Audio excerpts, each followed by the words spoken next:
Hey there, welcome back to Pragmathic. Today I'll be launching a new series called Whiteboard Math, and it was founded off of the reason that animations take a hell of a long time to produce. My respect for animators on YouTube has grown exponentially, no pun intended, but I feel like you guys are stuck out there waiting for new content, and so this is the way that I intend to give it to you. Whiteboard Math is a completely unedited, unscripted version of the animated math that I usually do, and it'll cover concepts ranging from binomials, which today's video will be all about, all the way to, let's say, exponential functions. I have no clue where it'll go or how it'll go, but let's give it a shot, shall we? So, the first thing that I wanted to talk about is something that you may be familiar with or you might not be familiar with. Regardless of your expertise level though, it still carries some of the most interesting patterns that I've seen in math to date. Yeah, that's right, they're binomials. Today, I'm going to be discussing a feature of math that most of you already know about. It's binomials. So the last thing that I did got cut a little bit short, so I'm going to be discussing it properly now. So there are two things that I wanted to discuss that have things to do with binomials: the algebraic format of it, the n-choose-k function, as well as Pascal's triangle. So all three of these seem very distinct, right? I mean, what does the n-choose-k function have to do with anything? If anything, it's a probability term, right? And Pascal's triangle, it's a very abstract concept, but by proving how it's intertwined with the algebraic concept of things, we can reveal some pretty interesting hidden patterns. So let's get started.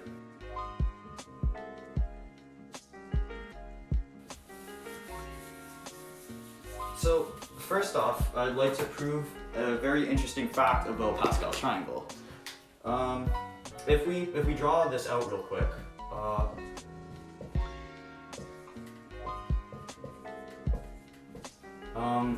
you can see that every number is the sum of the two terms above it, right? But there's something deeper to that. That addition creates another layer on top of things. See, every term is, well, it can also be found by the amount of ways to get there from the top. So let's take 2 for instance, right? We can go from this one to this one and then back down to the 2. But we can also go the other way. We can go from here to here to here. So that's the basic gist of things. If you guys want another example, we can do it with this, with 3. Let's say this one, right? We can go from here to here to here, and then back down to the 3, and then again down to the 3, and then we can also go the other way through there. So there are exactly 3 ways that we can get to this 3, and we've just proven through induction that this will happen for all values of the Pascal's triangle. Let me just add the dot dot dot. So another thing that you should notice is that Pascal's triangle in computer science terms is known as something called a zero-indexed function. And essentially what that means is that this first term, or this first row, is actually row 0, not row 1 as you would imagine. And that means that the second row is the first row, and so on and so forth. Right? So that's a basic gist of Pascal's triangle, but how does it work along with binomials? That is an interesting fact. So we've proven that every node, I'll start calling them nodes, of the Pascal's triangle is simply the amount of ways you can get there from the top. But how does this intertwine with binomials? Well, let's just try expanding a very simple one out. Do you guys want a definition of a binomial first, like in formal terms?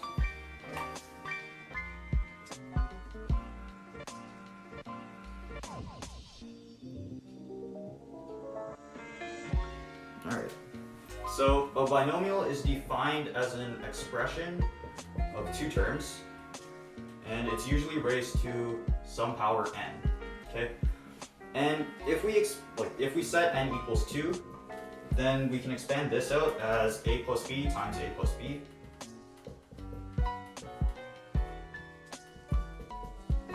Right?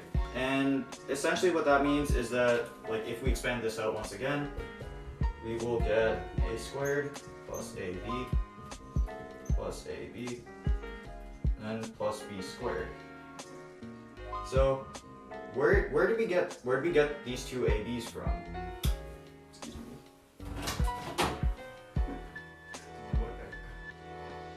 Where did it go?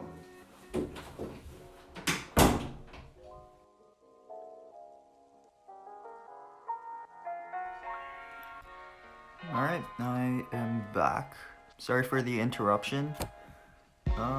I hope you guys were here from before, because I'm going to be building off the concepts that we discussed in the last live stream.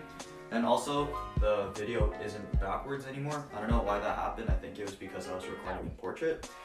But anyways, let's get on with it. So I was talking about Pascal's triangle and how that interacts with binomials. And we just started looking at one of the examples where a plus b is raised to the power of 2. So let's look at that further.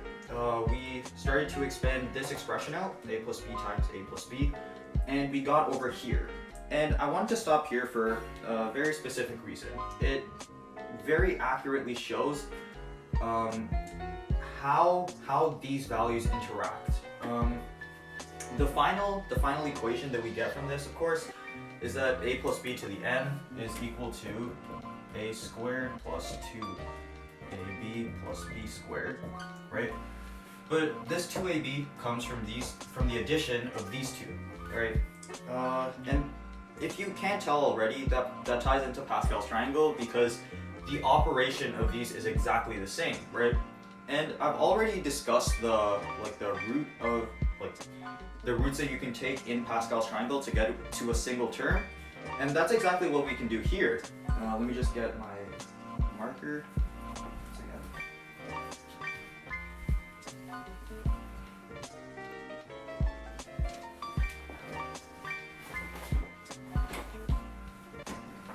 I'll just use a different color right now.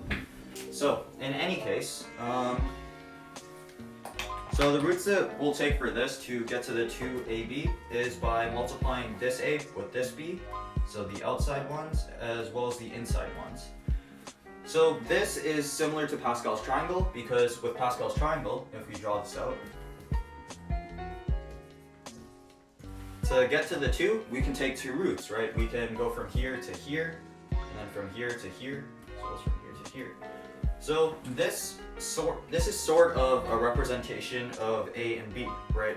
In order to get to the 2 times ab, we can take two roots, right? We can take the outside and we can take the inside, right? Just like how we can take two roots in Pascal's triangle. So that demonstrates a relationship between Pascal's triangle and binomials. So I hope that was clear enough, but that definitely isn't the end of the story yet. So there's another big aspect to this, and that is the n choose k function.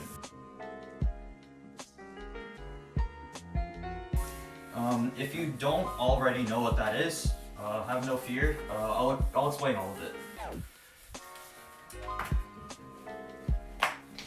Right now, I just wanted some feedback on the stuff that I just did. If you guys want to, you can comment in the comment below.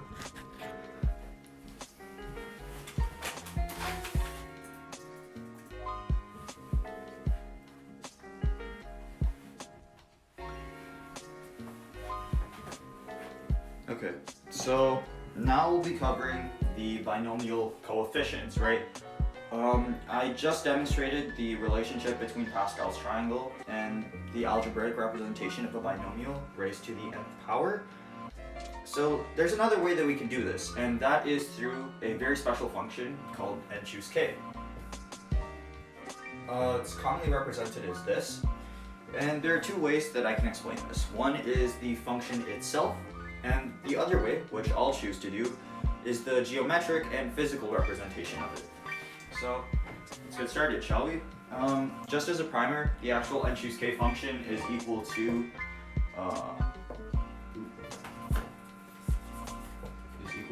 n factorial.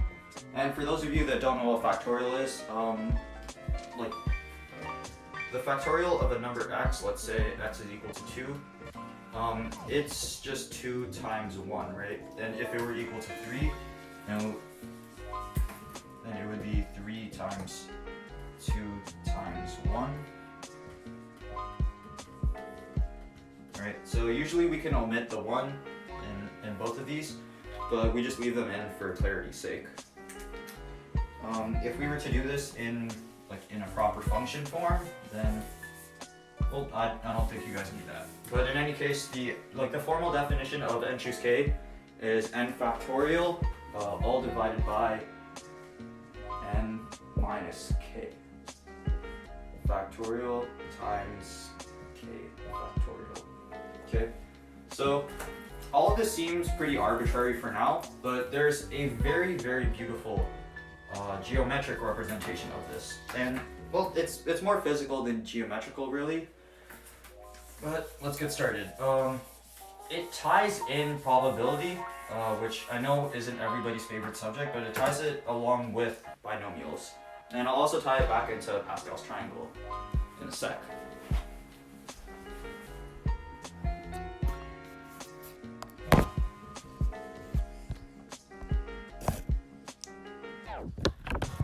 Okay, so for anybody that just joined, I'm doing a segment on binomials and Pascal's triangle and how they all relate to the n choose k function and stuff, I guess.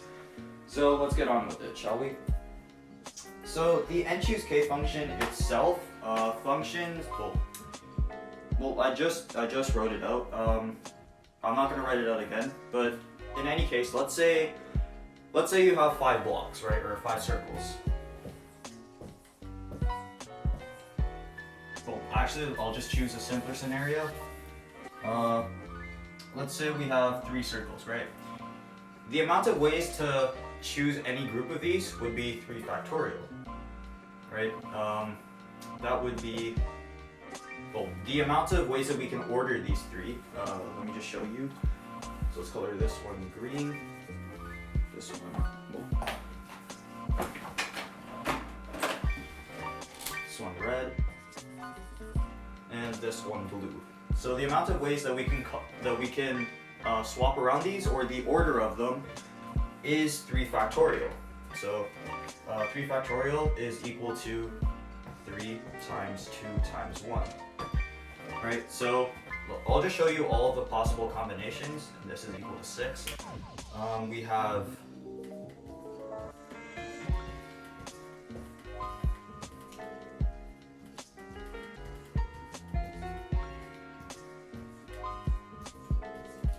so we can have this, this, and this.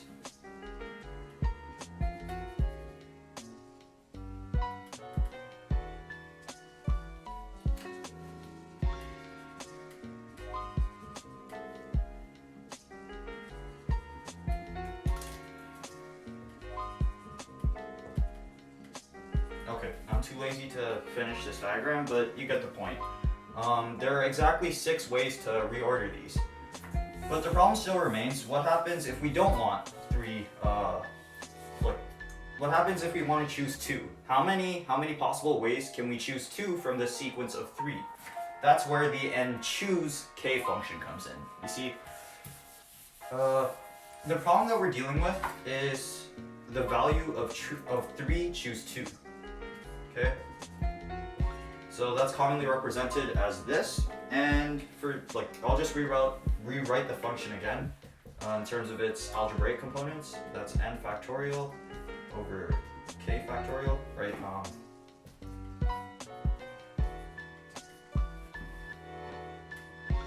That's a very bad k.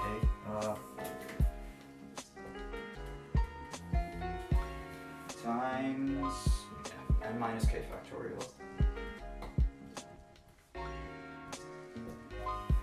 So I just want you guys to predict what the value of this will be without explicitly calculating this, or even if you're using your calculator.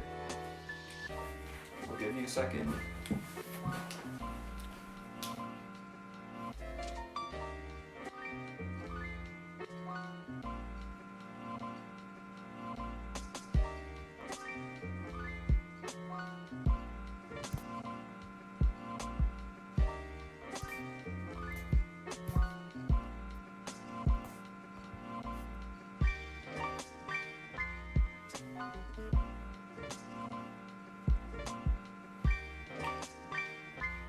Alright, I've given you guys some time to estimate whatever this will be.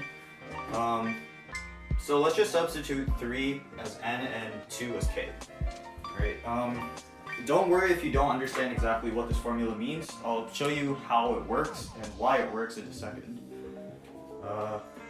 Okay, so 3 factorial is 6 all over, what is it? Let's say 2 times, oh,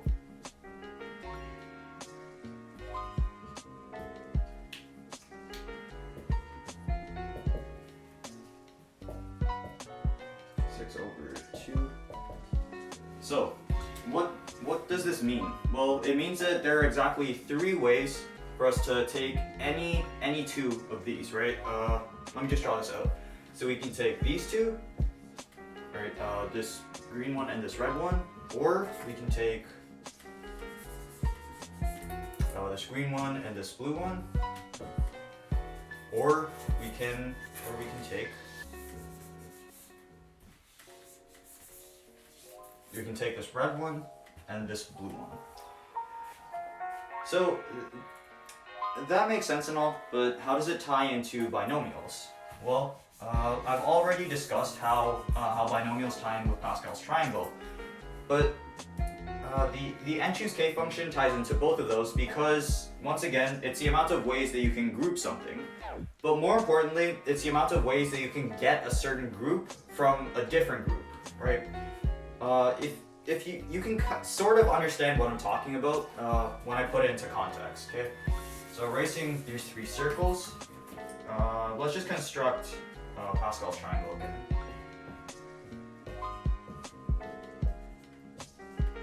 Right, so there's an interesting way to go about thinking of this. If we look through all of these different things, right? I've already demonstrated how you can create another term by adding together the 2 terms above it. And I've also demonstrated how every term is the amount of ways that you can get to that term from the top. But the other way that you can construct another value is by this function, right? So I'll just draw this out, okay?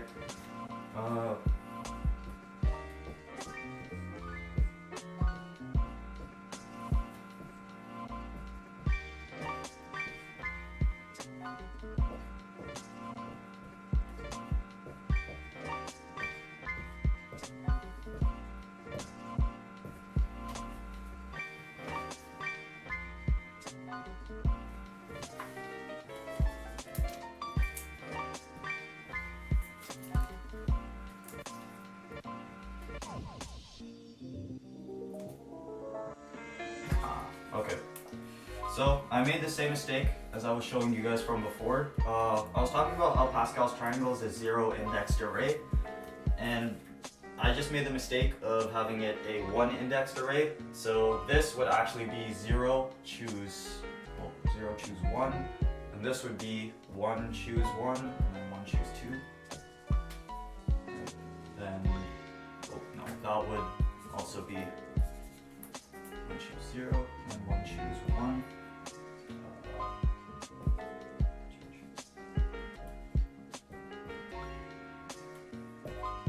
Right, and so on and so forth. So if you go through and you calculate all of these will be exactly the values of these, right?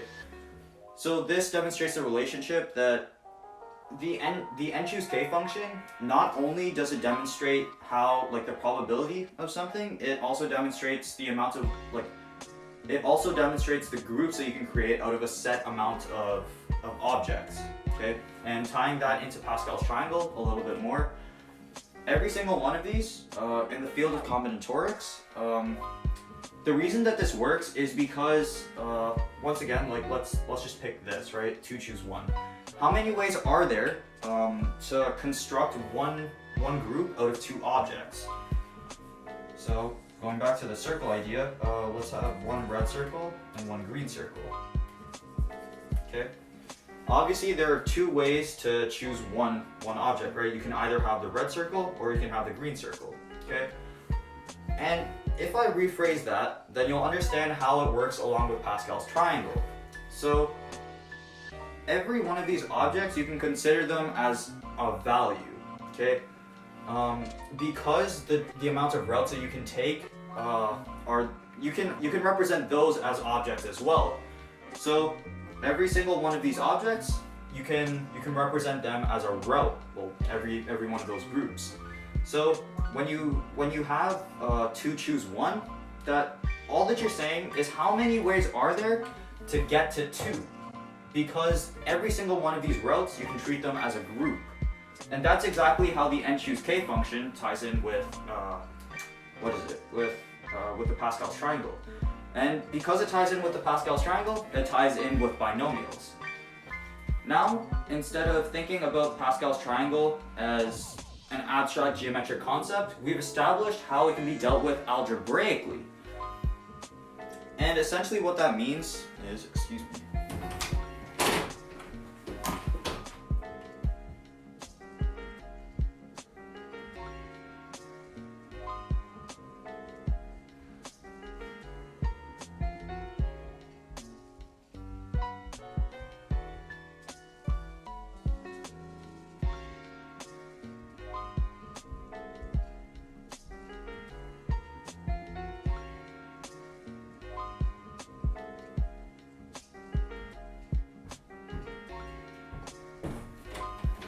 Sorry for the interruption.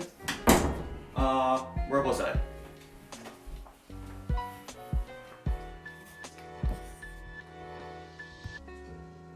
Okay. So we've represented Pascal's triangle not as an abstract geometric concept anymore, but rather one as an algebraic concept. And as we already know, math isn't about algebra. It's about perspective. Thinking about things in terms of a language is good, but at the end of the day, you're not good at math if you're only good at shuffling these values around. You have to really understand the underlying methods of math to truly understand everything about it.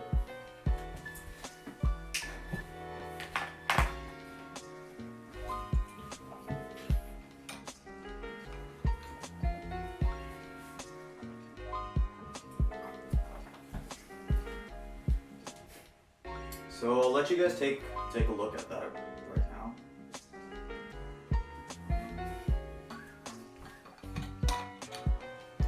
Alright, anyways. So we've proven that the Pascal's triangle has something to do with binomials. We've proven that the n-choose-k function has something to do with binomials. Now the next step, well the obvious next step, is to formalize everything and put it all into an equation. So let's do that.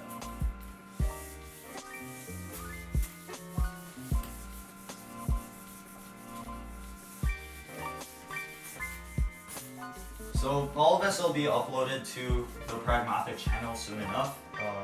It'll be completely edited and everything, so you don't have to worry about all the different breaks. But anyways, let's get started.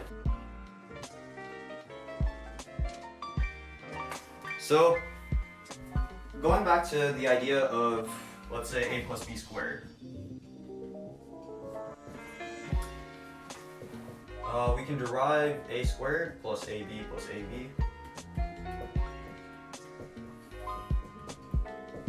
So we can derive that from this, right? And as you can see, no matter what we do, this will always be some form of sum, right? We're always going to be adding these things, right? And that's what makes terms distinct from each other. That's the very definition of a term. Some variable or constant that's separated by a mathematical operator, right? So there's another thing that we should learn. I'm not too sure if any of you are familiar with it. It's called sigma notation. Essentially what that means is, so it's this Greek symbol. It's called a sigma. This is the capital sigma. And in math, it usually represents a sum of some form, no pun intended. So let me just show you all the different values that can be put into this, right? So let's say we have k, and we have n equals 0. So n is our starting variable, okay? And k is the number that we end at. So over here we have an expression, right? Let's just say we'll just put it as n, right? When we expand this out, we will have n plus n plus n plus n. But the cool thing is, this amount of n's is repeated k times. And because we've set an iterating variable, every single time that we pass n into this function, a new value will appear. And specifically, it'll always increment by 1. I'm not too sure why it does that. I feel like that's a notation that could be improved. But all that you need to know is that it always increases by 1 every single time. Okay? And the reason that we do this is so that it's just more convenient. Okay? Instead of having to write all of this, you can write it in a much more concise way. That's the entire point of notation in math, to improve on things. But some notation in math, it's just generally confusing. I feel like it could be improved a lot, but that's a video for another day. Anyways, so I'll just expand this out once more.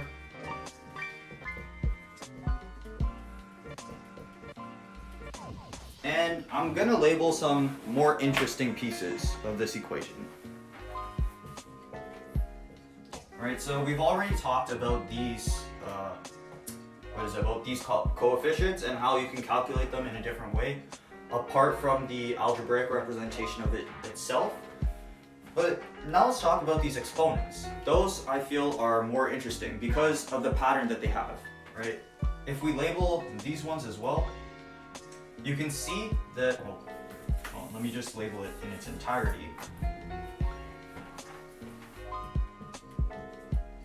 If you guys don't already know, anything to the power of 0 will always be 1. That's a proof that I'll do a little bit later.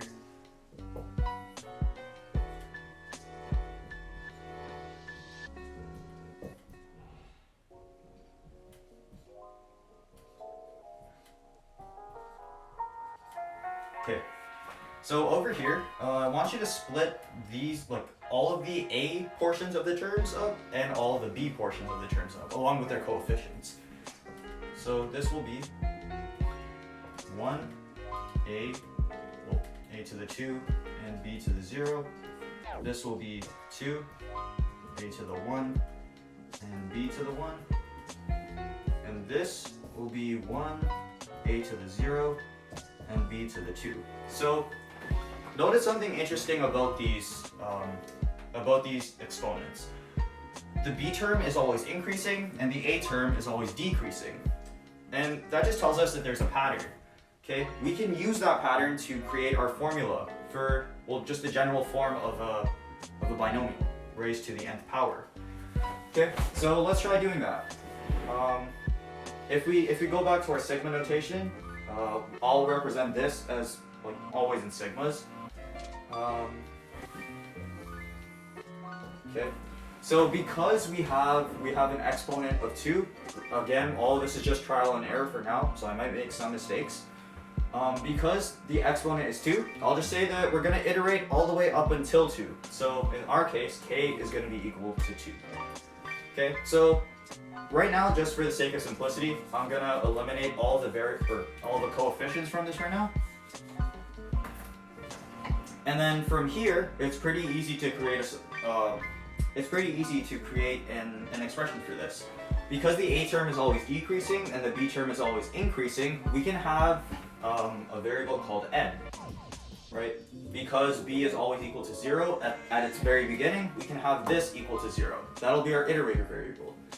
And now, because A is always decreasing, we can have the exponent of A in our function to be equal to k minus n, or in this case, 2 minus n. Okay, I'll just put that in brackets.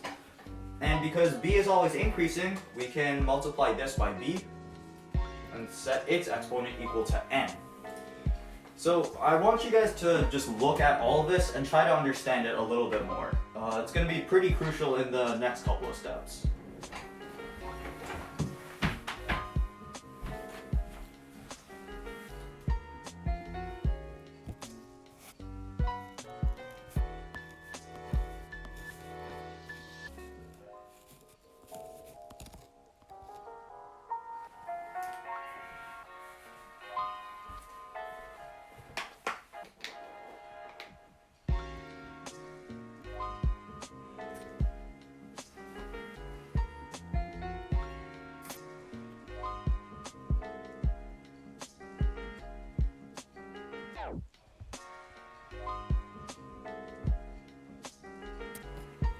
Okay, just a comment for all the Trainer Friend students.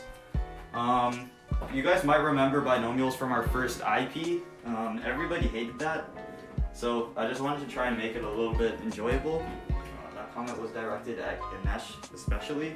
I know that you guys already know all of this, but it's sort of a refreshing take on it, and you guys might need it for higher level math. So I hope you guys took a look at this expression itself and all the different exponents that go into this, right? If I expand this out, where k is equal to 2, we can see that this is going to be equal to a to the 2 minus 0, and then b to the 0, plus, let's go over here, a plus a to the 2 minus 1, and b to the 1, and then plus a to the 2 minus 2, and then b to the 2. Okay, so we have all of the exponents down, right? I'm not going to bother simplifying that anymore, but we have all of the exponents down. Now what about the coefficients? Well, if you are watching for this entire video, first off, I'm congratulating you. You watched this entire thing without falling asleep. You already know that we can represent the coefficients as the n choose k function. So let's just add that in. I'm gonna erase all of this, so if you guys want, you can take a screenshot or whatever, just so that you remember.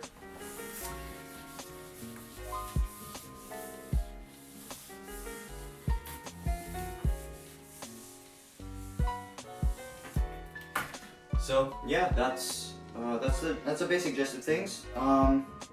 If you guys want, do you guys want me to give you guys a break, just so you can think about the function that we've created so far?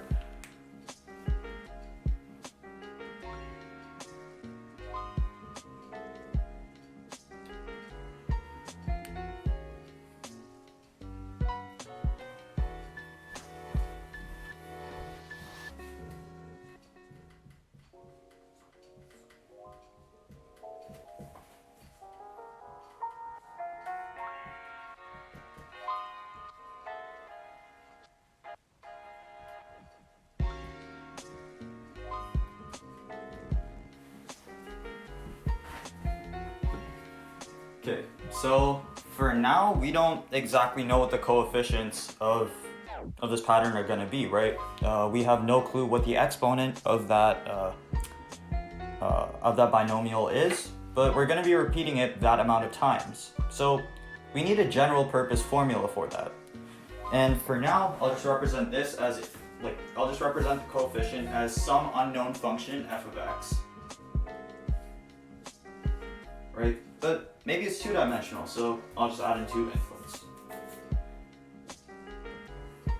Right? So that'll be our coefficient, and then we've already proven that the exponent of a is always going to be k minus n, and b is always going to be just n.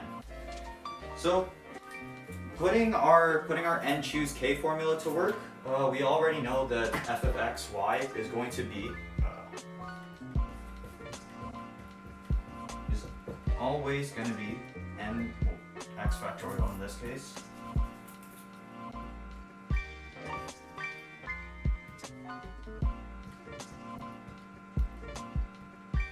Okay. So that's the basic gist of things. That's how you I'll just review the basic concepts reviewed in this. We looked at binomials, right? We looked at binomials, we looked at Pascal's triangle, we looked at the n choose k function, and finally, we looked at sigma notation. So that is that's the basis of a lot of things in math, and for any